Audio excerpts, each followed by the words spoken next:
नमस्कार, मैं अजय साहू और आप देखना शुरू कर चुके हैं शोरगुल टाइम्स। कहानी सीक्रेट अमीरजादा के इस एपिसोड में शेखर से एड्रेस लेने के बाद आहान हारमानी अपार्टमेंट में विनोद के घर पहुंचता है। घर के बाहर लगे बेल बजते ही केयर टेकर दरवाजा खोलती है। घर के बाहर आहान खड़ा होता है। केयर टेकर से बात करने के बाद मधु हड़बड़ी में बाहर निकलती है। वो आहान के बारे में जानकर बहुत गुस्सा हो जाती है।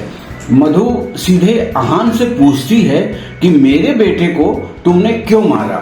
इसके बाद दोनों के बीच में अच्छी बहस होती है। मधु की बात सुनकर आहान जोर से कहता है, शट अप। इस वक्त आहान के आसपास का ऑरा कुछ अलग था। आहान की आवाज सुनकर मधु और उसका बेटा ओजस घबरा जाते हैं। किसी को भी कुछ समझ में नहीं आता कि क्या हो रहा है। किसी के भी कुछ कहने की हिम्मत नहीं होती। तब आहान ओजस से अपनी माँ को सच बताने के लिए कहता है। इतने में ओजस गोलमोल जवाब देते हुए झूठ बोल देता है। इससे आहान का गुस्सा और बढ़ जाता है। इस एपिसोड की शुरुआत कुछ इस तरह से होती है। चलिए अब जानते हैं इस एपिसोड में आगे क्या कुछ नया होता है। आहान ने ओजस को अपनी बात रखने का मौका दिया। ओजस सच बोलने से घबरा रहा था। तुम जब आए, ओजस हकलाने लगा। ओजस न सच बोल पा रहा था और न ही झूठ। ठीक है, अगर तुम नहीं बोल पा रहे हो तो मैं सच बताता हूँ, आहान ने कहा।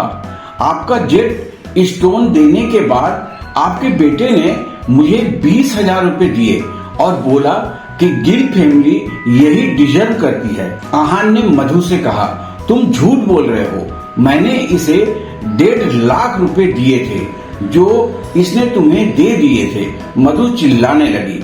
वो अपने बेटे का सच नहीं जानती, इसलिए उसे लगा कि आहान उसके बेटे को बदनाम कर रहा है। Shut up. क्या आप सच में नहीं जानती कि आपका बेटा कैसा है? आहान ने कहा, मैं अपने बेटे को अच्छे से जानती हूँ। वो हमेशा से बहुत सीधा और मेरी बात मानने वाला लड़का है। वो ऐसा कुछ नहीं कर सकता। मधु ने कहा, अच्छा, फिर तो आप अपने बेटे को बिल्कुल नहीं जानती। अच्छे से धोखा दे रहा है यह आपको, आहान ने कहा। मधु ने कुछ नहीं कहा। उसका चेहरा शर्म से लाल हो गया।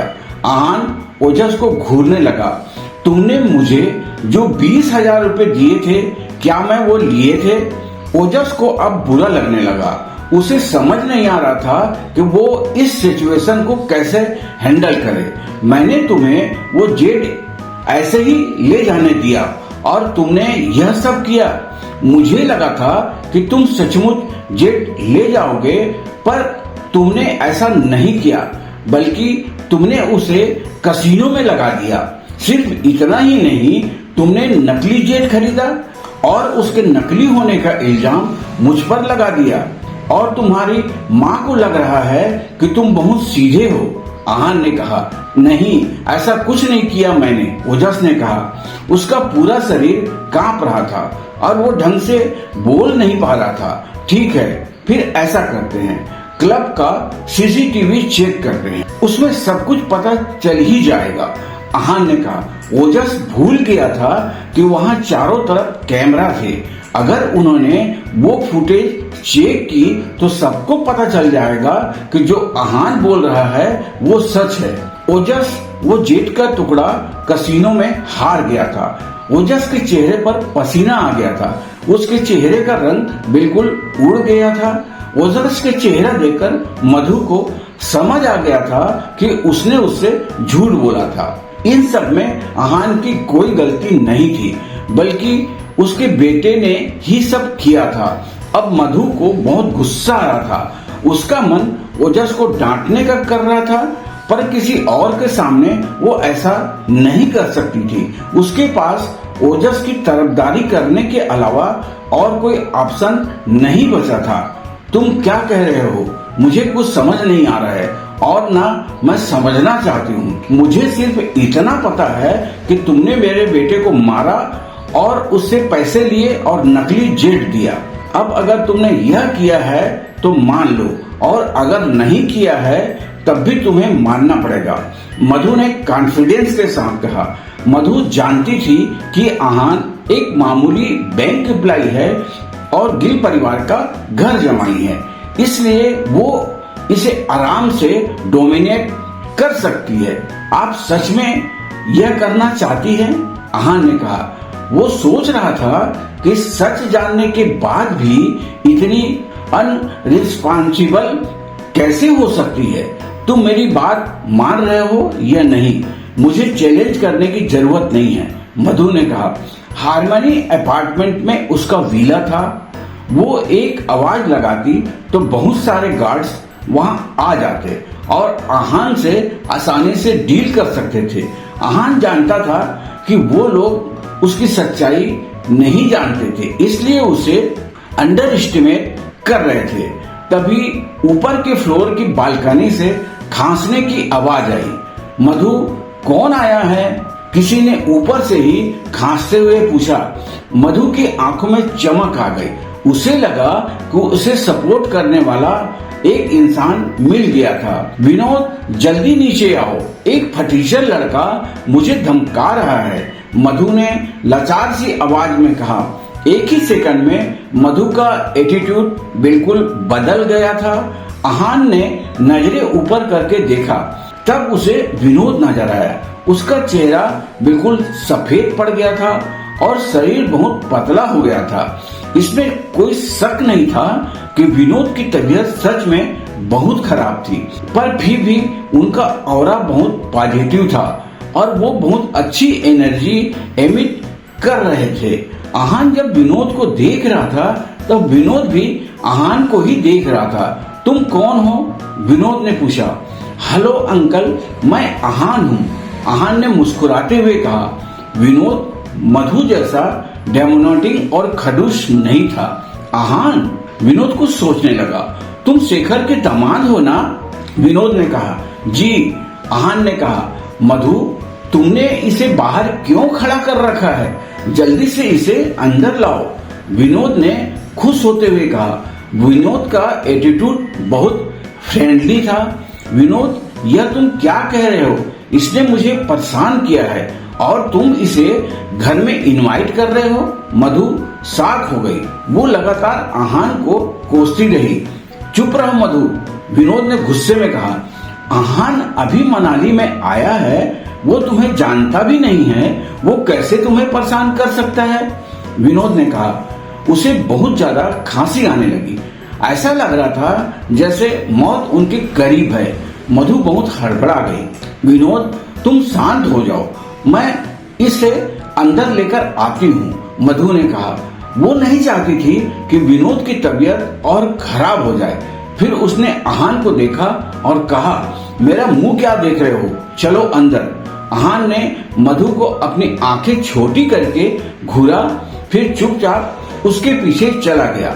इस वक्त विनोद भी नीचे आ गया था। उसने आहान को इशारा करते हुए कहा, आओ आहान, बैठो। अंकल, मैं बैठूंगा नहीं। जिस काम से मैं आया था वो अभी तक सॉल्व नहीं हुआ है। आहान ने बहुत सहजता से कहा। काम? कैसा काम?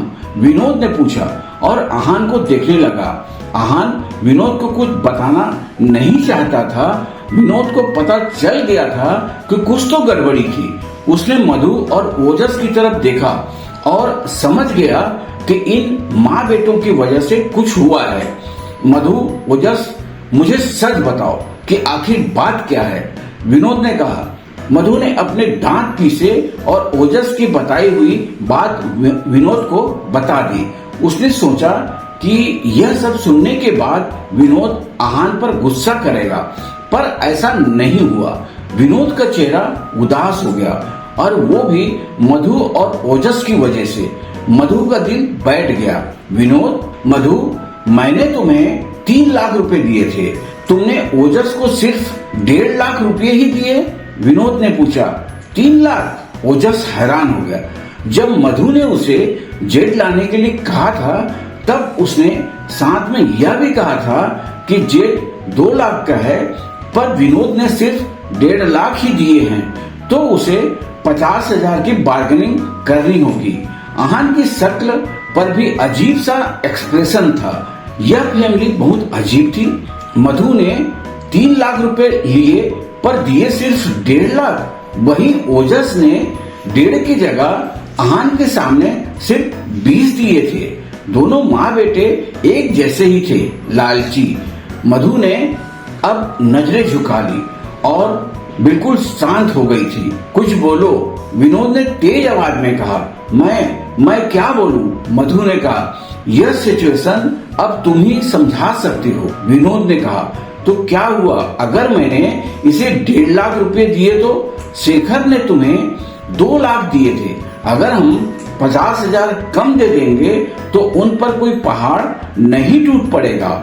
इसमें इतना इरिटेट करने की क्या जरूरत है?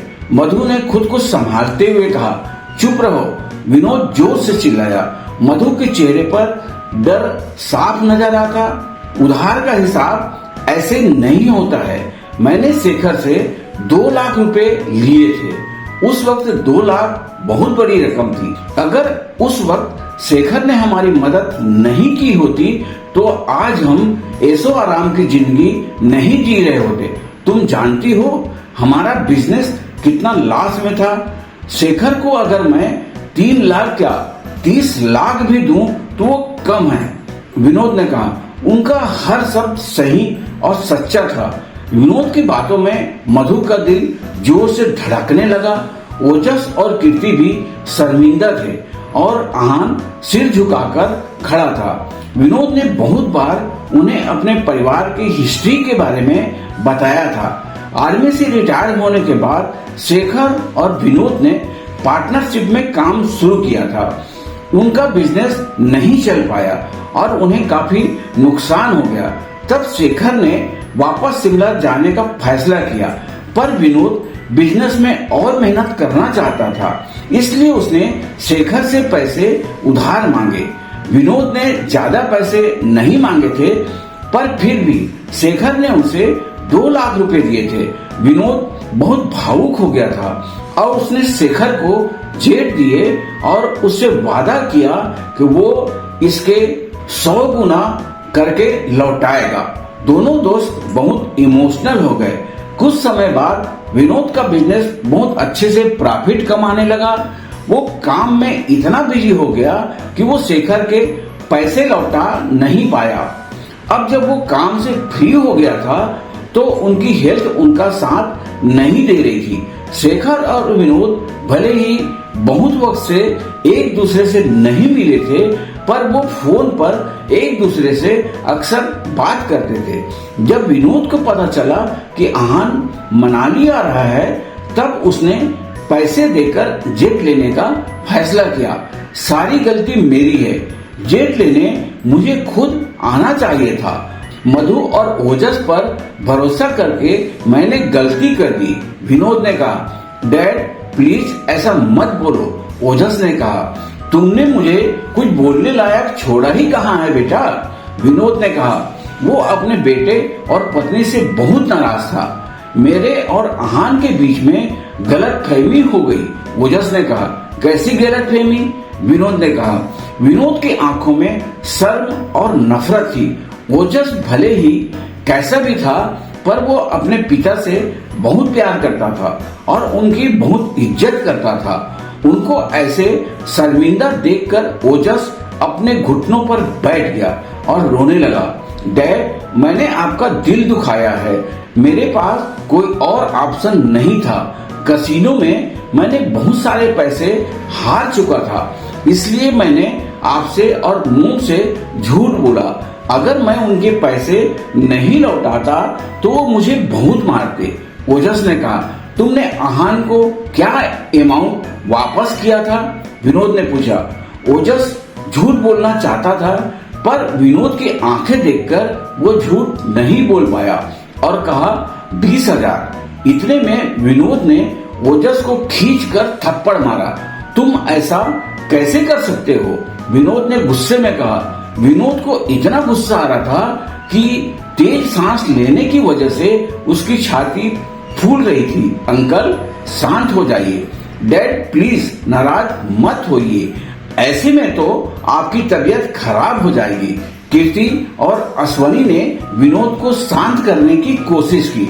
विनोद को लगातार बहुत गुस्सा आ रहा था और वो खांस रहा था। डैड प्लीज मुझे माफ कर दीजिए, मुझसे बहुत बड़ी गलती हो गई। ओजस रोने लगा। आहान अपने इस फैसले पर बहुत पछता रहा था।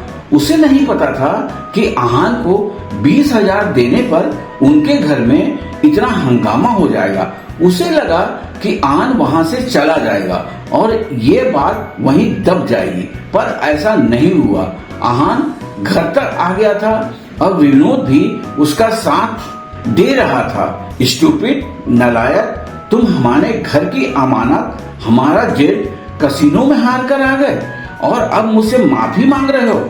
अश्विन विनोद को इम्प्रेस करना चाहता था। ओजस को नीचे दिखाने के लिए उसने अपने कांटेक्ट के बारे में बताना शुरू कर दिया। डैड, अश्वनी वो जेट ले आएगा, अब तो शांत हो जाइए, कीर्ति ने कहा।